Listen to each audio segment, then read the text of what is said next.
हाँ पापा, मैं समय से खाना खा लूंगी। अरे आप चिंता मत करो। नहीं, अभी तो बस हम 2 लड़कियां हैं, एक और लड़की आने वाली है। मीनू अपने पापा से बात कर ही रही थी जब उसने रीमा को बाथरूम से निकलते देखा। अच्छा पापा, मैं अभी रखती हूँ। रीमा और मैं अभी डिनर बनाएंगे। गुड नाइट पापा। बस कुछ ही दिन हुए हैं मीनू को बेंगलोर आए हुए। कॉलेज खत्म होने के बाद उसने आईटी सेक्टर में जॉब ले लिया। नए शहर में इंसान बहुत जल्दी अकेला पड़ जाता है, इसीलिए मीनू को जब इस गर्ल्स हॉस्टल के बारे में अपने ही ऑफिस कॉलीग रीमा से पता चला तो वो भी इधर शिफ्ट हो गई। मकान मालिक ने यह घर वर्किंग वुमेन के लिए हॉस्टल जैसा बनाया है। पहले और दूसरे माले पर 4 लड़कियां रहती हैं और तीसरे माले पर रहती हैं मीनू और रीमा।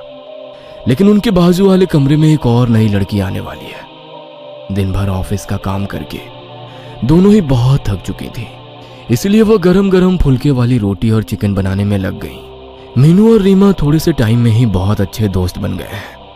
वह बातें कर रहे थे और खाना बना रहे थे कि तभी अचानक मीनू ने गेट खोलने की आवाज सुनी। कोई सीढ़ियों से चलकर ऊपर आ रहा था। शायद नई लड़की आ गई। ये कहते हुए रीमा दरवाजा खोलने के लिए गई। फिर जैसे ही उसने दरवाजा खोला उसे एक अजीब सी बेचैनी हुई। चलने की आवाज धीरे धीरे पास आ रही थी। रीमा की दिल की धड़कन तेज हो गई। आवाज पास आती गई और धड़कन बढ़ती गई। किचन में अकेले खड़ी होकर मीनू सोच ही रही थी कि रीमा को इतना टाइम क्यों लग रहा है। तभी उसने पीछे मुड़कर देखा। रीमा दरवाजे पर खड़ी थी और उस तीसरी लड़की का कोई नामो निशान नहीं था। गैस को धीमे करके मीनू भी रीमा के पास आ गई। क्या हुआ? मीनू ने पूछा। तूने भी पैरों की आवाज सुनी ना? रीमा ने कहा। हाँ सुनी तो थी, फिर कोई अभी तक ऊपर क्यों नहीं आया? दोनों की आंखें अंधेरी सीढ़ी की तरफ अटकी रही। पैरों की आवाज अब बंद हो गई थी। चल नीचे चलकर देखते हैं, मीनू ने कहा। दोनों लड़कियां सीढ़ी से थोड़ा नीचे उतरी और फिर ऊपर से झांक कर देखा। एक लड़की दूसरे माले के स्टेयरकेस पे खड़ी थी। ऊपर से देखने पर लड़की का घुंघराले बालों से ढका हुआ सर नजर आ रहा था, लेकिन उसका चेहरा देख पाना मुश्किल था। उस लड़की के एक हाथ में सूटकेस और दूसरे हाथ में उसका फोन था। वो फोन पर अपनी माँ से बात कर रही थी। ध्यान से सुनने पर उसकी बातें सुनाई पड़ रही थी। हाँ माँ, खा लूंगी, आप अपना ध्यान रखना, जल्दी ही मिलती हूँ। रीमा और मीनू दोनों उसको ऊपर से चुपके चुपके देख रहे थे और उसकी बातें सुन रहे थे। तभी अचानक लड़की ने सर उठाकर ऊपर देखा। ये चीज इतनी जल्दी हुआ कि मीनू और रीमा पकड़े गए। उस लड़की की आंखों में कुछ अजीब था, जिससे उसके साथ आई कांटेक्ट होने पर शरीर में जैसे कपकपी दौड़ गई। गुस्से से देखते हुए वो लड़की धीरे धीरे ऊपर आ गई। मीनू और रीमा दरवाजे पर अपनी ऑकवर्ड स्माइल लेकर खड़े रहे। लड़की उनके सामने आकर बोली। क्या तुम लोग मेरी बातें सुन रहे थे? सिचुएशन को कंट्रोल में लेने के लिए मीनू ने झट से जवाब दिया। नहीं, हमने सीढ़ियों पर किसी के चलने की आवाज सुनी तो दरवाजा खोलने आ गए। लैंडलॉर्ड अंकल ने बोला था कि तुम आज आने वाली हो। मीनू की हाँ में हाँ मिलाते हुए रीमा ने कहा। हम बस तुम्हारा ही इंतजार कर रहे थे। ये मीनू है और मैं रीमा। नई लड़की ने शक भरी नजरों से दोनों को देखते हुए कहा। मैं जामिनी।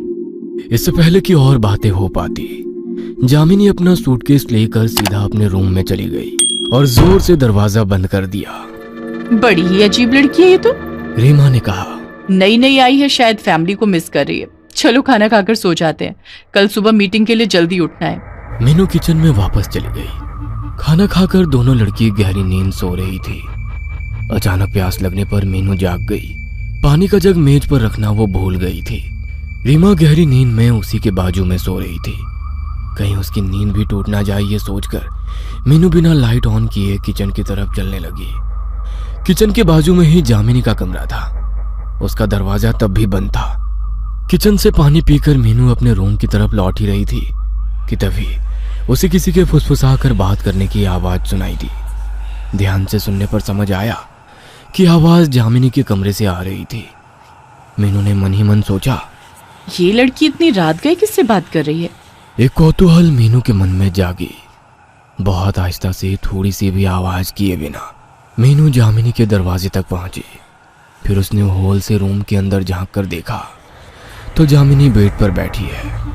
उसके खुले काले बाल हवा में उड़ रहे हैं और उसके सामने टेबल पर एक कैंडल जल रही है।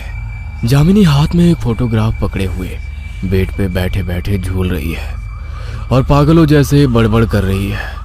उसके शब्द अच्छे से सुनाई नहीं पड़ रहे हैं, लेकिन उसका ऐसा झूलना काफी डरावना लग रहा है। मीनू कुछ समझ नहीं पा रही थी कि ये नई लड़की ऐसी क्यों है, कि तभी उसने ऐसा कुछ देखा जिससे उसके रोंगटे खड़े हो गए। जामिनी ने फोटोग्राफ को टेबल पर रखा और एक छोटा सा बक्सा उठाया। बक्से का ढक्कन खोल के उसके अंदर से उसने एक छिपकली निकाली। जामिनी ने छिपकली को उसकी पूंछ से पकड़ा हुआ था। उल्टी लटकती हुई छिपकली अपने जान की भीख मांगती हुई हवा में तैर रही थी, लेकिन जामिनी ने उसकी जान नहीं बख्शी। उसने अपना मुंह खोला और बिना हिचकिचाए उस छिपकली को निगल गई। घिन और भय से मीनू का शरीर सुन्न पड़ गया था। कैसे कोई जीता जागता इंसान छिपकली खा सकता है? कुछ तो गड़बड़ है इस लड़की के साथ। तभी अचानक जामिनी ने मीनू की तरफ सर घुमाया। पता नहीं कैसे बंद दरवाजे के उस पार से जामिनी को पता चला कि मीनू उस पर नजर रख रही है। ऐसा लगा जैसे किसी ने जामिनी को इत्तला किया हो। मीनू झट से पीछे हो गई और एक सेकंड रुके बिना अपने रूम में आकर दरवाजा बंद कर दिया। डर के मारे उसकी सांस फूल गई थी, होठ कांप रहे थे। जामिनी के रूम का दरवाजा खुलने की आवाज आई, फिर उसके पैरों के चलने की आहट मीनू के रूम के बाहर आकर रुक गई। मीनू ने सोचा कि कुछ भी हो जाए जामिनी को पता नहीं चलने देना है कि उसने उसको देख लिया है। 2 मिनट तक कोई आवाज नहीं, केवल मीनू की दौड़ती हुई धड़कन सुनाई दे रही थी। फिर जामिनी के दरवाजा बंद करने की आवाज आई। जामिनी अपने रूम में चली गई है या नहीं ये तसल्ली करने के लिए मीनू ने जैसे ही अपने की होल से दरवाजे के उस पार झांका तो की होल के दूसरी तरफ से एक आंख को खुद के ही रूम के अंदर देखता हुआ पाया। उस आंख की पुतली इंसानों जैसी नहीं थी। उस आंख की पुतली गहरे लाल रंग की थी, जैसे खून से भरी हुई हो। मीनू को लगा जैसे उसका सर घूम रहा है और वो बहुत जल्दी बेहोश होने वाली है। मीनू, मीनू उठ जाओ, लेट हो जाएगा ऑफिस के लिए। रीमा की आवाज से मीनू जाग गई। उठते ही उसको कल रात को देखी हुई सारी घटनाएं एक बुरे सपने जैसी लगने लगी। क्या हुआ था कल रात? जो कुछ भी मीनू ने देखा था, क्या वो सब उसका वहम था? कुछ समझ नहीं आ रहा था मीनू को। मीनू जब नहा धोकर ऑफिस के लिए बाहर आई तो उसे जामिनी सीढ़ियों पर खड़ी हुई मिली। जामिनी के चेहरे पर एक अजीब सी मुस्कान थी। कोई बात किए बिना मीनू जामिनी को इग्नोर करके ऑफिस चली गई, लेकिन सारा दिन उसका मन बेचैन ही रहा। कितनी भी कोशिश करके मीनू अपने काम पर कंसंट्रेट नहीं कर पाई। लंच ब्रेक के टाइम रीमा ने मीनू से कहा, क्या बात है, आज तुम कुछ परेशान सी लग रही हो? तबीयत तो ठीक है ना? तुम्हें ये जामिनी कुछ अजीब नहीं लगती? हाँ, अजीब तो है। आज भी सुबह मैंने उसको अपनी माँ से बात करते हुए सुना, लेकिन माँ से कौन इतना छुप छुप कर बात करता है, समझ नहीं आया। मीनू ने कल रात की बातें रीमा को नहीं बताई। ऑफिस का काम खत्म करके मीनू उस दिन घर वापस आ गई। रीमा अपने मौसी के पास गई थी तो आज तीसरे माले पर बस मीनू और जामिनी ही थी। खाना बनाने का आज मन नहीं था, इसलिए मीनू ने रोटी सब्जी खरीद लिया था। वो किचन में अपना खाना परोसी रही थी कि तभी उसका फोन बजा। पापा का कॉल था। हाँ पापा, बोलिए। बेटा, सब ठीक है ना? नई रूममेट से दोस्ती हुई? नहीं, वो उतनी बात नहीं करती। हाँ, मकान मालिक ने बताया मुझे। बेचारी, तुम और रीमा उसका थोड़ा ख्याल रखना बेटा। किसी के बुरे दिन में साथ देना दोस्तों का काम होता है। हम दोस्त नहीं है पापा, लेकिन आप क्या बात कर रहे हो? क्या बुरा है जामिनी के साथ? अरे बेटा, कुछ ही महीनों पहले उसकी माँ गुजर गई। अपनी माँ के सिवा और कोई नहीं था उसका इस दुनिया में। मकान मालिक भी बहुत दुख के साथ बता रहे थे। थोड़ा ध्यान रखना उसका बेटा, ठीक है ना? मीनू के हाथ से उसका फोन गिर गया। फोन का कांच टूटने की आवाज मीनू के कानों में गूंजती रही, लेकिन इस अचानक सदमे की वजह से उसका पूरा शरीर बर्फ जैसा जम गया था। अगर जामिनी की माँ को मरे हुए महीनों हो चुके हैं तो फिर जामिनी फोन पर अपनी माँ से कैसे बात करती है? इससे पहले कि मीनू कुछ और सोच पाती, अचानक से लाइट चली गई। जैसे ही मीनू पीछे मुड़ी, हाथ में कैंडल लेकर जामिनी उसके बिल्कुल पास खड़ी थी। जामिनी की आंखों में एक दहशत छाई थी। डरावनी आवाज में उसने मीनू से पूछा, अब अंधेरे में खाना कैसे खाओगी मीनू?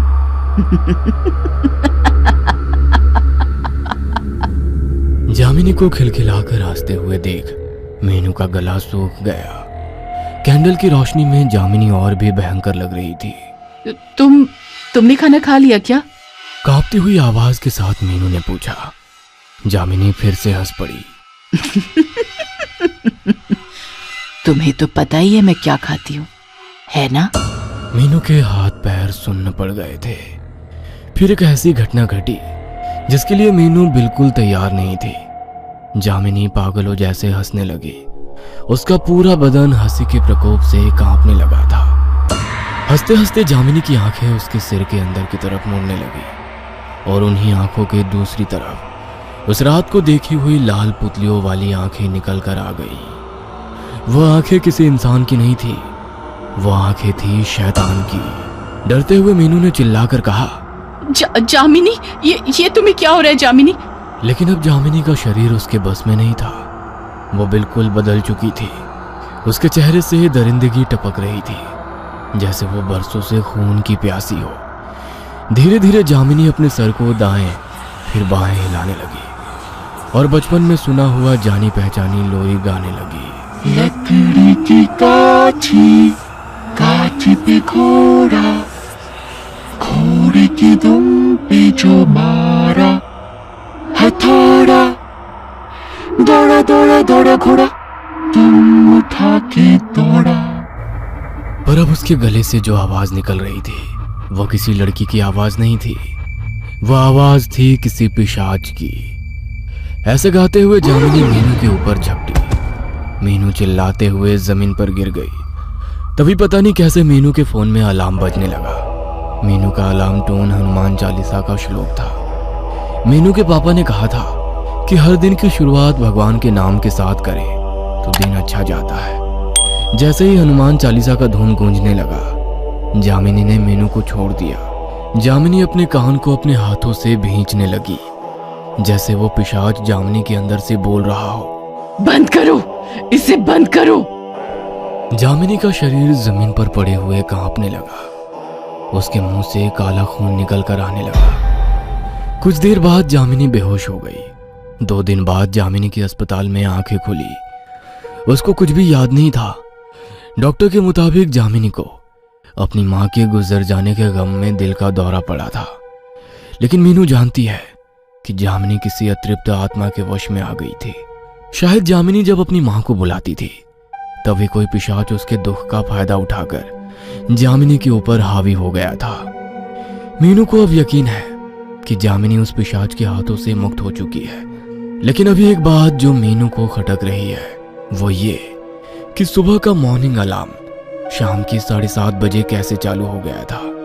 क्या वो जामिनी की मां थी जिसने एक ही साथ अपनी बेटी और मीनू की मदद की?